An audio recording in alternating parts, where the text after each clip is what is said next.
اور انہیں کہا جاتا ہے تفضیلی فرقہ، ایک فرقہ ہے تفضیلی فرقہ، یہ شیعوں کے قریب ہوتا ہے۔ حضرت علی رضی اللہ عنہ کو دیگر صحابہ پر، خلفائے راشدین پر فوقیت دیتا ہے، اور حضرت علی کا مرتبہ صدیق اکبر سے بڑا بتاتا ہے۔ یہ فرقہ بھی حیدرآباد میں بھی ہے اور یہ فرقے کے لوگ بھی ہیں، اور یہ غلط فرقہ ہے، یہ بھی گمراہی کی طرف جاتے ہیں۔ بہرحال ایک دفعہ حضرت سیدنا صدیق اکبر رضی اللہ تعالیٰ عنہ ان کے بیٹھے ہوئے تھے، تو لوگ وہاں پر بیٹھے ہوئے ہیں، امیر المومنین کو پانی، ٹھنڈا پانی لا کر دیا گیا جو شہد ملا ہوا تھا۔ آپ نے اس کو دیکھا، دیکھ کر کہ کاسا رکھا ہوا ہے، شہد ملا ہوا، ٹھنڈا پانی رکھا ہوا ہے، آپ نے وہ پانی کو دیکھا اور زار و خطار رونے لگے۔ اس کو پیا نہیں، پانی کو نہیں پیا، بس روتے رہے، پانی کو نیچے رکھ دیا اور اسے دیکھتے رہے، پانی کو، ٹھنڈا شہد والا پانی دیکھتے رہے، روتے رہے۔ تو آپ کا زہد اور تقویٰ تھا، اسے دیکھ رہے تھے، روتے جا رہے تھے، کسی کی مجال نہ تھی کہ آواز اٹھائے اور پوچھے کہ کیا وجہ ہے، کیوں روتے ہو، بس سب کے سب سہمے ہوئے ہیں، خاموش دیکھ رہے ہیں۔ امیر المومنین رو رہے ہیں۔ اس کے بعد رونا آپ کا ختم ہوا تو آپ نے خود ہی فرمایا کہ اے لوگو، اللہ کے نبی علیہ السلام نے دنیا کو ترک کر دیا تھا، میرے آقا صلی اللہ علیہ وسلم نے دنیا کو چھوڑ دیا اور فرمایا کہ ایک گلاس ٹھنڈا پانی، ایک کاسا ٹھنڈا پانی اگر کوئی پیتا ہے، ایک گھونٹ جو پانی آدمی پیتا ہے، اس کا بھی حساب اللہ تبارک و تعالیٰ قیامت کے دن لے گا کہ تمہیں یہ نعمت عطا کی گئی تھی، تم اس کا کیا حساب دیتے ہو۔ تو اتنی نعمت، اتنی بڑی نعمت کہ اس پانی ہے اور اس کے اندر شہد بھی ڈالا گیا ہے اور یہ مجھے پینے کے لیے دیا جا رہا ہے، پھر اس کا حساب کتنا دینا پڑے گا، کتنا زیادہ اس کا حساب ہوگا۔ تو دنیا کی جو نعمتیں انسان کھاتا ہے، دنیا کی نعمتیں جو انسان استعمال کرتا ہے، چاہے اسے بنگلہ ہو جائے یا گاڑی مل جائے یا جو بھی اس کو نعمت مل جاتی ہے، اس نعمت کا اس کو ضرور بضرور حساب دینا ہوتا ہے، اور وہ حساب اللہ رب العزت لے گا اور پوچھے گا کہ یہ تو نے کیسے استعمال کیا ہے اور تو نے اس کو کیوں کر غلط طریقے سے حاصل کیا تھا۔ یہ دنیا ہے، اس میں اتنے لوگ آئے ہیں اور اتنے لوگ اس دنیا سے رخصت ہو گئے ہیں کہ جس کا حساب کوئی انسان لگا ہی نہیں سکتا۔ یہ اللہ ہی جانتا ہے کہ کتنے بندے اب تک پیدا ہوئے اور کتنے موت کے گھاٹ اتر گئے ہیں۔ بڑے بڑے صحت مند لوگ جو پہاڑوں کی چوٹیوں پر چڑھ جایا کرتے، ایسے طاقتور لوگ جو تیز رفتار دریا کو تیرتے ہوئے عبور کر لیتے، موت آئی تو وہ بھی ہار گئے اور شکست انہیں موت نے دے دی۔ ایک بادشاہ تھا، بڑا کیمیائے سعادت میں امام غزالی رضی اللہ عنہ فرماتے ہیں کہ بہت بڑا بادشاہ تھا، اس نے حکم دیا کہ شہر کو سجایا جائے، بہت زیادہ طریقے سے شہر کو سجا دیا گیا، رات کا وقت تھا، خمخمے جلائے گئے، بہت روشن کیا گیا۔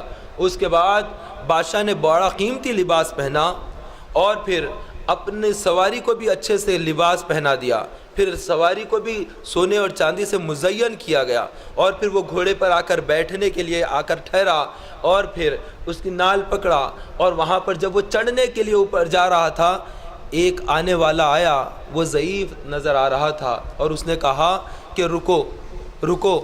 اس نے کہا کہ تو کون ہے؟ بادشاہ نے پوچھا تو کون ہے؟ کہا میں وہ ہوں جو کسی کی نہیں سنتا، اور وہ بڑے بڑے بادشاہ بھی جس کے آگے زیر ہو جاتے ہیں، میں وہ ہوں۔ تو اس نے پوچھا کیا تم ملک الموت ہو؟ کہا ہاں میں ملک الموت ہوں، اور اللہ رب العزت نے مجھے حکم دیا ہے کہ میں تیری روح قبض کر لوں۔ اس نے کہا کہ مجھے تھوڑی سی مہلت دے دو، مجھے تھوڑی سی مہلت دے دو۔ کہا اب تجھے مہلت نہ دی جائے گی، جتنا وقت تجھے برتنے کا دیا تھا تو نے برت لیا، اب تیرے لیے کوئی مہلت نہیں۔ پھر اس کو روح کو قبض کیا تو اس کی لاش زمین پر گر گئی اور وہ وہیں پڑا رہ گیا۔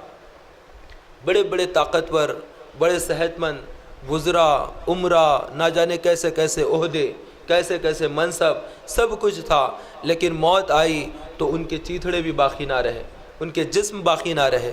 اب جب انسان کو جب دفن کر دیا جاتا ہے، قبر میں ڈال دیا جاتا ہے، تو چند ہی دنوں کے اندر اس کا پیٹ پھٹ جاتا ہے، اس میں سے تعفن اور بدبو نکلتی ہے اور خود کیڑے پیدا ہو جاتے ہیں، اور وہ کیڑے اس کے جسم کے گوشت کو کھاتے ہیں، انہیں بھوک لگتی ہے، وہ کیڑوں کو غذا چاہیے، وہ کیا غذا کھائیں گے؟ وہاں پر انسان کا گوشت ہوتا ہے جو سڑ کر نرم پڑ جاتا ہے، اسی کو وہ کھاتے ہیں، اور کچھ وزن ان کا اور بڑھ جاتا ہے، اور وہ کیڑے ہوتے ہیں اور وہ کھا رہے ہوتے ہیں۔ جب انسان کا گوشت ختم ہو جاتا ہے تو وہ نرم نرم ہڈیوں کو کھاتے ہیں، اس کے بعد ان سے رہا نہیں جاتا کیونکہ ان کی غذا ختم ہو جاتی ہے، وہ بھی ختم ہو جاتے ہیں، جسم بھی سڑ گل کے ختم ہو جاتا ہے۔ کچھ بڑی بڑی ہڈیاں جو کھوپڑی کی ہڈی ہوتی ہے، جو ٹخنوں کی ہڈیاں ہوتی ہے، رانوں کی ہڈیاں ہوتی ہے، وہ کچھ وقت باقی رہ جاتی ہیں، ایک لمبا عرصہ وہ ہوتی ہیں، پھر زمین کے اندر رہتے رہتے وہ بھی گل جاتی ہیں، پھر وہ بھی باقی نہیں رہتا، کسی اور کی لاش کو لایا جائے گا اور پھر اسی قبر کے اندر دفن کر دیا جائے گا، پھر اس کا نام بھی نہیں رہے گا،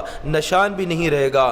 جگہ جی لگانے کی دنیا نہیں ہے، یہ عبرت کی جا ہے، تماشا نہیں ہے، جہاں میں ہے عبرت کے ہر سو نمونے، مگر تجھ کو اندھا کیا رنگ و بو نے، کبھی غور سے بھی یہ دیکھا ہے تو نے، جو آباد تھے وہ مکان اب ہے سونے۔ جگہ جی لگانے کی دنیا نہیں ہے، یہ عبرت کی جا ہے، تماشا نہیں ہے، ملے خاک میں اہل شاں کیسے کیسے، مکی ہو گئے لامکاں کیسے کیسے، ہوئے نامور بے نشاں کیسے کیسے، زمیں کھا گئی نوجواں کیسے کیسے۔ جگہ جی لگانے کی دنیا نہیں ہے، یہ عبرت کی جا ہے، تماشا نہیں ہے، تجھے پہلے بچپن نے برسوں کھلایا، جوانی نے پھر تجھ کو مجنوں بنایا، بڑھاپے نے آ کے پھر کیا کیا ستایا، اجل تیرا کر دے گی پورا صفایا۔ جگہ جی لگانے کی دنیا نہیں ہے، یہ عبرت کی جا ہے، تماشا نہیں ہے، اجل نے نہ کسرا ہی چھوڑا نہ دارا، اسی سے سکندر سا فاتح بھی ہارا، ہر ایک لے کے کیا کیا نہ حسرت سدھارا، پڑا رہ گیا سب یوں ہی ٹھاٹ سارا۔ جگہ جی لگانے کی دنیا نہیں ہے، یہ عبرت کی جا ہے، تماشا نہیں ہے۔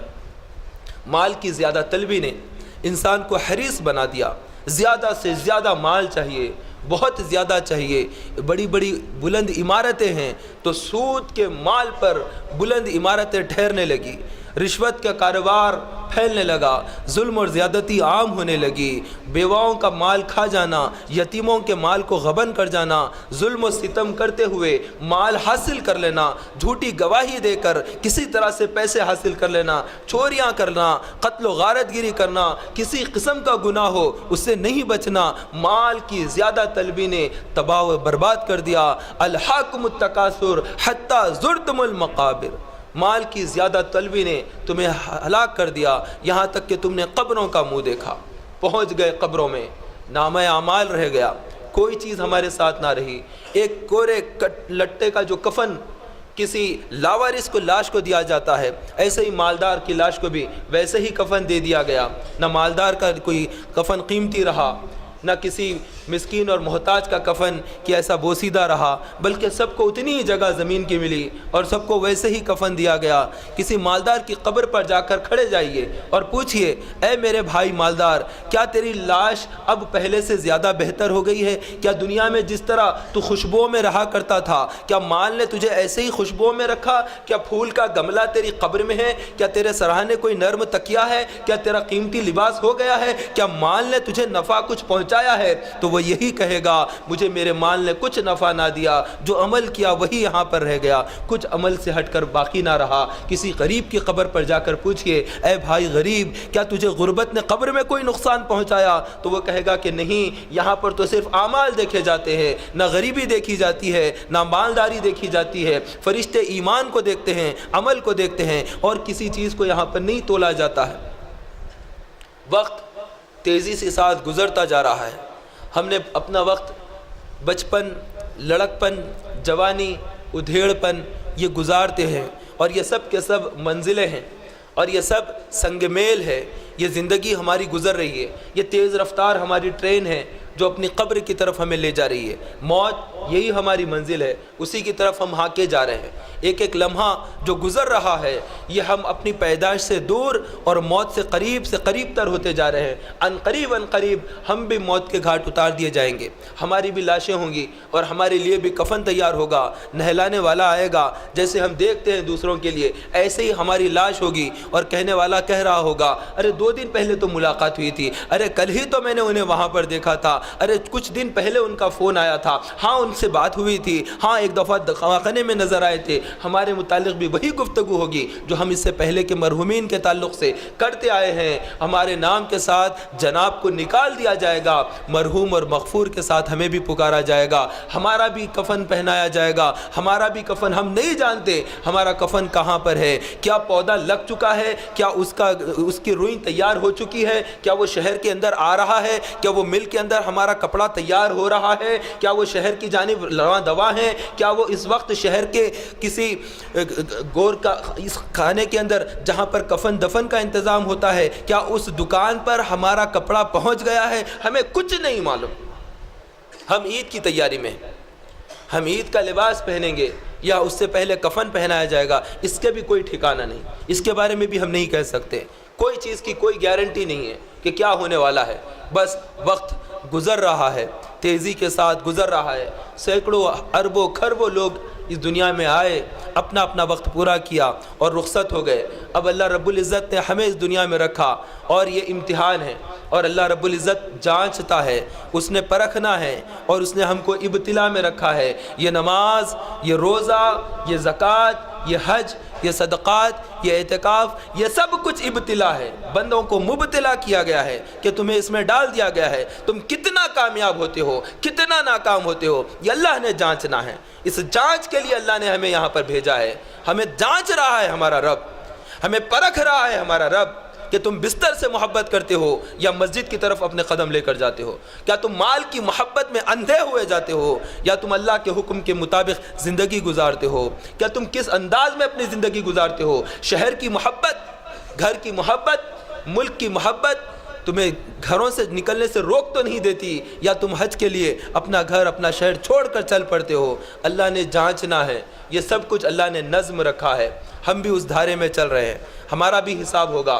فرشتوں کو اللہ نے مقرر کر رکھا ہے، ہمارے اعمال نامہ مسلسل لکھا جا رہا ہے۔ ہم نے جو درود پاک پڑھا اس کو بھی لکھ لیا گیا، ہم نے جو استغفار کیا اس کو بھی لکھ لیا گیا، اور ہم نے جو مذاق میں جھوٹ بولا تھا یا کسی کو گالی نکالی تھی یا کسی کا مال غبن کیا تھا یا ناپ تول میں کمی کی تھی یا ملاوٹ والا مال بیچا تھا، جو کچھ بھی ہم نے کیا فرشتوں نے لکھ رکھا ہے، اور اللہ رب العزت مکمل حساب لے گا۔ ذرہ برابر ہم نے غلط کیا اس کا حساب دینا ہوگا، معمولی سا اگر بھلائی رکھا ہے اس کا بھی اللہ رب العزت اجر دے گا، اور وہاں پر میزان قائم کی جائے گی، اعمال تولے جائیں گے۔ جس کی اعمال بھاری ہو گئی، جس کے اعمال اونچے کی طرف چلے گئے، وہ تو کامیاب ہو گئے، وہ تو فلاح پا گئے۔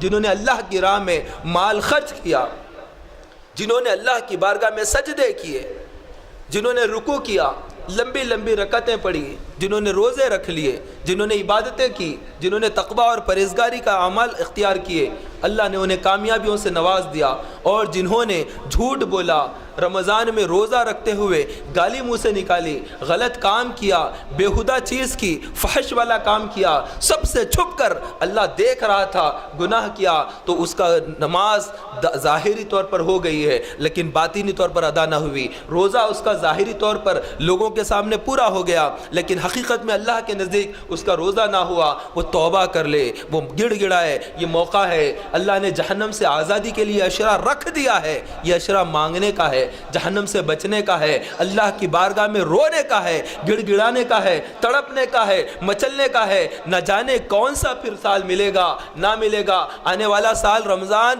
ہمیں زمین پر ہوگا یا ہم زمین کے نیچے ہوں گے، کچھ نہیں معلوم۔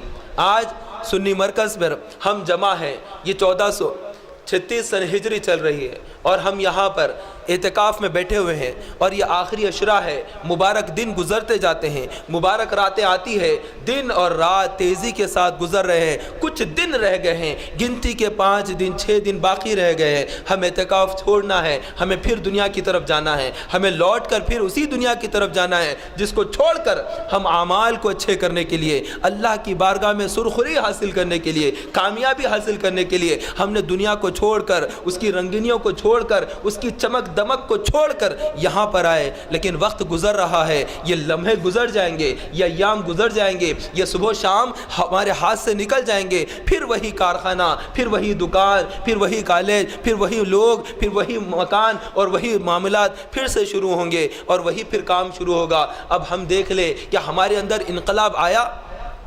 کیا ہمارے اندر تبدیلی آئی؟ کیا ہم نے حقیقت میں اللہ کی رضا کے لیے وہ کام کیے جو کرنے تھے؟ کیا ہم نے مال کی صحیح طور پر زکوٰۃ نکال ڈالی؟ کیا ہم نے روزے کے اندر کچھ نہ کرنے والے کام تو نہیں کر ڈالے؟ کیا ہم نے اعتکاف میں جو مسجد کا احترام تھا اس احترام کو پورا کیا، یا اس کو بالائے طاق رکھ کر اپنے نفس کی خواہش پر چل پڑے؟ کیا ہم نے مسلمان بھائی کے ساتھ ایثار اور قربانی والا معاملہ کیا، یا میں یہاں پر سوتا ہوں کہہ کر ہم وہاں پر ڈٹ گئے؟